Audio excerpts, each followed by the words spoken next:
ನೀವು ತಿನ್ನೋ chocolate, biscuit, ಆಹಾರ ಪದಾರ್ಥಗಳು, ಧನಿಯಾ, ಮೆಣಸಿನಕಾಯಿ ಪುಡಿ, ಅರಿಶಿನ ಪುಡಿ ಇವುಗಳೆಲ್ಲವೂ ಕೂಡ ಡೇಂಜರ್. ಆರೋಗ್ಯ ಇಲಾಖೆ, ಫುಡ್ ಸೆಕ್ಯೂರಿಟಿ ಇಲಾಖೆ, ಜನರ ಆರೋಗ್ಯದ ರಕ್ಷಣೆಗೆ ಹಲವು ಇಲಾಖೆಗಳಿದೆ, ಅಧಿಕಾರಿಗಳಿದ್ದೀರಾ. ಬಟ್ ಎಲ್ಲರ ಕಣ್ತಪ್ಪಿಸಿ ಇಷ್ಟು ದೊಡ್ಡ ಮಾಫಿಯಾ ನಡೀತಾ ಇದೆ. ಇದು ಸದ್ದು ಸುದ್ದಿ ಇಲ್ಲದೆ ತನ್ನ ಕೆಲಸ ತಾನು ಮಾಡ್ತಾ ಜೇಬನ್ನ ಭರ್ತಿ ಮಾಡ್ಕೊಳ್ತಾ ಇದೆ. ಎಸ್ ವೀಕ್ಷಕರೇ ನಮಸ್ಕಾರ. ನೀವು ನೋಡ್ತಾ ಇದ್ದೀರಾ ನ್ಯಾಷನಲ್ ನ್ಯೂಸ್ ಎಕ್ಸ್ಪ್ರೆಸ್. ನಾನು ನಿಮ್ಮ ಜೊತೆಗಿದ್ದೀನಿ ಫಾರೂಕ್. ಸ್ನೇಹಿತರೆ, ಇವತ್ತಿನ ಟಾಪಿಕ್ಕು, ಇವತ್ತಿನ ಸಬ್ಜೆಕ್ಟ್ ಏನಂದರೆ, ನಮ್ಮ ರಾಜ್ಯದಲ್ಲಿ ಇತ್ತೀಚಿನ ದಿನಗಳಲ್ಲಿ ಒಂದು ಹೊಸ ಮಾಫಿಯಾ ಶುರುವಾಗಿದೆ. ಆ ಮಾಫಿಯಾ ಏನಂದರೆ, ಈ ಮಾಲ್ಗಳಲ್ಲಿ, ಈ ದೊಡ್ಡ ದೊಡ್ಡ ಶೋರೂಮ್ಗಳಲ್ಲಿ ಯಾವ ಐಟಮ್ ರಿಜೆಕ್ಟ್ ಆಗುತ್ತೋ ಈ ಐಟಮ್ನ ಎಸೆಯೋ ಜಾಗದಲ್ಲಿ ಈ ಸ್ಕ್ರಾಪ್ ಅವ್ರಿಗೆ ಕೊಡ್ತಾರೆ. ಈ ಬೈಯರ್ಸ್ ಇರ್ತಾರೆ, ಅವ್ರಿಗೆ ಕೊಡ್ತಾರೆ. ಅವ್ರು ತೊಗೊಂಡ್ಬಂದು ಏನು ಮಾಡ್ತಾರೆ ಅಂದರೆ, ಅದ್ರ ಮೇಲಿರೋ ಎಕ್ಸ್ಪೈರಿ ಡೇಟ್ನನ್ನು ಅಳಿಸಿ ಅದನ್ನು ಸೇಲ್ ಮಾಡೋದು ಒಂದು ದಂಧೆ ಮಾಡ್ಕೊಂಡ್ಬಿಟ್ಟಿದ್ದಾರೆ. ಜನಗಳು ಅಮಾಯಕರು, ಇವ್ರಿಗೆ ಗೊತ್ತಾಗಲ್ಲ ಯಾವ ಥರ ಮಾಡಬೇಕು, ಯಾಕೆ ಪರ್ಚೇಸ್ ಮಾಡಬೇಕು ಅಂತ. ಅವ್ರು ಏನು ಮಾಡ್ತಾರೆ, ಆಫರಲ್ಲಿ ಸಿಗ್ತಾ ಇದೆ, ಕೆಲವು ಕಡಿಮೆ ಬೆಲೆಗಳಲ್ಲಿ ಸಿಗ್ತಾ ಇದೆ ಅಂತ ಈ ಐಟಮ್ಗಳನ್ನು ಪರ್ಚೇಸ್ ಮಾಡ್ತಾರೆ. 50% ಆಫು, 60% ಆಫು, 70% ಆಫು ಅಂತ ಯಾವಾಗ ಇವ್ರು ಕೊಡೋಕ್ಕೆ ಶುರು ಮಾಡ್ತಾರೋ ಜನ ಮುಗಿದು ಬೀಳ್ತಾರೆ. ಆದರೆ ಇದು ನೋಡಲ್ಲ, ಇದ್ರ ಮೇಲೆ ಡೇಟ್ ಎಕ್ಸ್ಪೈರಿ ಆಗಿದೆಯಾ ಏನಾಗಿದೆಯಾ. ಇಲ್ಲಿ ದೊಡ್ಡ ಎಫೆಕ್ಟ್ ಏನಂದರೆ ಚಿಕ್ಕ ಮಕ್ಕಳಿಗೆ. ಯಾಕಂದರೆ ಈ ಚಿಕ್ಕ ಮಕ್ಕಳಿಗೆ ಏನು ಮಾಡ್ತಾರೆ, ಅವ್ರಿಗೆ ಅಂಗಡೀಲಿ 20 ರೂಪಾಯಿ ಸಿಗೋ ಕಿಂಜೋ ಜೆಲ್ ಆಗಲಿ, ಒಂದು ಚಾಕ್ಲೇಟ್ ಆಗಲಿ, ಕುರ್ಕುರೆ ಆಗಲಿ, ಯಾವುದೇ ವಸ್ತು ಆಗಲಿ, ಇದು ಕೇವಲ 10 ರೂಪಾಯಿ 8 ರೂಪಾಯಿಗೆ ಸಿಗೋದ್ರಲ್ಲಿ ಬೇಗ ಹೋಗಿ ಇಂಥ ಮಕ್ಕಳು ತಗೊಂಡು ತಿಂತಾರೆ. ನಮ್ಮ ರಾಜ್ಯದಲ್ಲಿ ನಿನ್ನೆ ತಾನೇ ಒಂದು ಘಟನೆ ನಡೆದಿದೆ. ಆ ಘಟನೆಯಲ್ಲಿ ಕುರ್ಕುರೆ ಎಕ್ಸ್ಪೈರಿ ಆಗಿರೋ ಡೇಟ್ ಇಂದು ಕುರ್ಕುರೆ ತಿಂದು ಒಂದು ಮಗು ಸಾವಾಗಿದೆ.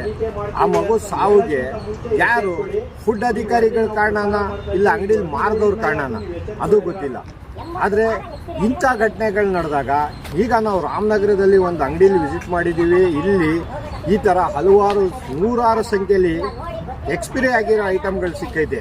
ಫುಡ್ ಅಧಿಕಾರಿಗಳು ಬಂದಿದ್ದಾರೆ, ಪರಿಶೀಲನೆ ಮಾಡ್ತಾ ಇದ್ದಾರೆ. ಇವ್ರು ಹೇಳ್ತಾರೆ, ನಾವು ಇವ್ರಿಗೆ ನೋಟಿಸ್ ಕೊಡ್ತೀವಿ, ಇವ್ರ ಬಗ್ಗೆ ಕ್ರಮ ತಗೊಳ್ತೀವಿ ಅಂತ. ಆದರೆ ಇವ್ರ ಹತ್ರ ಫುಡ್ ಲೈಸೆನ್ಸ್ ಇದೆ. ಈ ಫುಡ್ ಲೈಸೆನ್ಸ್ ಕೊಟ್ಟ ಅಧಿಕಾರಿ ಯಾರು? ಇವ್ರಿಗೆ ಶಿಕ್ಷೆ ಏನು? ಅಂಗಡಿಯವ್ರಿಗೆ ಶಿಕ್ಷೆ ಕೊಡ್ತೀರಾ ನಿಜ ಸ್ವಾಮಿ ನೀವು. ಆದ್ರೆ ನಿಮ್ಮ ಅಧಿಕಾರಿಗಳೇ ಇದಕ್ಕೆ ಲೈಸೆನ್ಸ್ ಕೊಟ್ಟಿದಾರಲ್ಲ, ನಿಮ್ಮ ಅಧಿಕಾರಿಗಳು ಲೈಸೆನ್ಸ್ ಕೊಟ್ಟಿದ್ದಾರೆ, ಅವ್ರ ಮೇಲೆ ತನಿಖೆ ಏನ್ ಮಾಡ್ತೀರಾ? ಅವ್ರ ಮೇಲೆ ಕ್ರಮ ಏನ್ ತಗೊಳ್ತೀರಾ? ಹಾಗೂ ಇವರು ಒಂದು ಉತ್ತರ ಕೊಡ್ತಾರೆ, ಸರ್ ಇವ್ರ ಹತ್ರ ಲೈಸೆನ್ಸ್ ಇದೆ, ಏನ್ ಕೊಟ್ರಿ ಸರ್ ಅಂದ್ರೆ, ಸರ್ ಇದೇನಿಲ್ಲ, ಆನ್ಲೈನ್ ಅಲ್ಲಿ ಯಾರು ಬೇಕಾದ್ರೂ ತಗೊಳ್ಬೋದು, ಆನ್ಲೈನ್ ಅಲ್ಲಿ ಅಪ್ಲೈ ಮಾಡಿದ್ರೆ ಆನ್ಲೈನ್ ಅಲ್ಲೇ ಪ್ರಿಂಟ್ ಬರುತ್ತೆ ಅಂತ. ಹಾಗಾದ್ರೆ ನೋಡಿ, ಫುಡ್ ಆಫೀಸರ್ಗಳ ಅವಶ್ಯಕತೆ ಇಲ್ಲ ಕಣ್ರಿ. ಇಲ್ಲಿ ಆನ್ಲೈನಲ್ಲಿ ಅಪ್ಲೈ ಮಾಡಿ ಆನ್ಲೈನಲ್ಲಿ ಲೈಸೆನ್ಸ್ ತಗೊಳ್ಳೋದಿದ್ರೆ ಇವ್ರು ಯಾಕೆ, ಫುಡ್ ಅಧಿಕಾರಿಗಳು ಯಾಕೆ? ಎಲ್ಲ ಕಂಪ್ಯೂಟರೇ ಮಾಡ್ಕೊಳ್ಳುತ್ತೆ.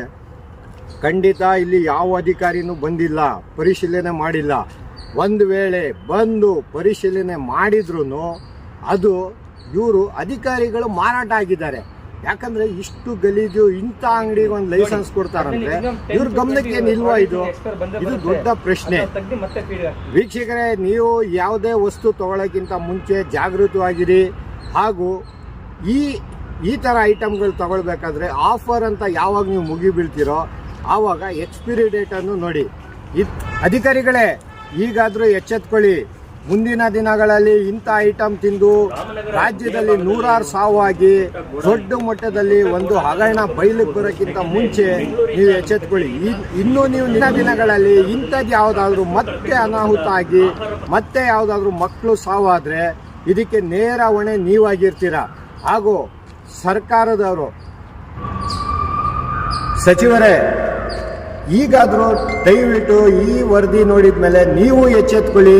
ಯಾಕಂದ್ರೆ ನಿಮ್ಮ ಅಧಿಕಾರಿಗಳ ನಿರ್ಲಕ್ಷ್ಯದಿಂದ ಮುಂದಿನ ದಿನಗಳಲ್ಲಿ ನಿಮ್ಮ ಸರ್ಕಾರಕ್ಕೆ ದೊಡ್ಡ ಮಟ್ಟದಲ್ಲಿ ಡ್ಯಾಮೇಜ್ ಆಗೋದ್ರಲ್ಲಿ ಯಾವುದೇ ಥರದ ಅನುಮಾನ ಆಗಲಿ, ಡೌಟ್ ಆಗಲಿ ಇಲ್ಲ ಖಂಡಿತವಾಗ್ಲೂ. ಯಾಕಂದ್ರೆ ಈ ಅಧಿಕಾರಿಗಳು ಕೇವಲ ಬೆಳಿಗ್ಗೆ ಬಂದು AC ರೂಮಲ್ಲಿ ಕೂತ್ಕೊಂಡು ಆರಾಮಾಗಿ ಫ್ಯಾನ್ ಕೆಳಗೆ ಕೂತ್ಕೊಂಡು ಸಂಜೆ ಹೋಗಿ ಮನೆಗೆ ಸಂಬಳಗಳು ತಗೊಳ್ತಾ ಇದ್ದಾರೆ. ಇವರ ಕೆಳಗಡೆ ಅಧಿಕಾರಿಗಳು ಏನು ಮಾಡ್ತಾ ಇದ್ದಾರೆ, ಯಾರಿಗೆ ಲೈಸೆನ್ಸ್ ಕೊಡ್ತಾ ಇದ್ದಾರೆ, ಇವ್ರಿಗೆ ಗೊತ್ತಿಲ್ಲ. ಹಾಗಾಗಿ ಈ ಸರ್ಕಾರ ಈ ವರದಿ ನೋಡಿದ ತಕ್ಷಣ ಕೂಡಲೇ ಇಂಥ ಅಧಿಕಾರಿಗಳ ವಿರುದ್ಧ ಕ್ರಮ ತಗೊಳ್ಬೇಕು.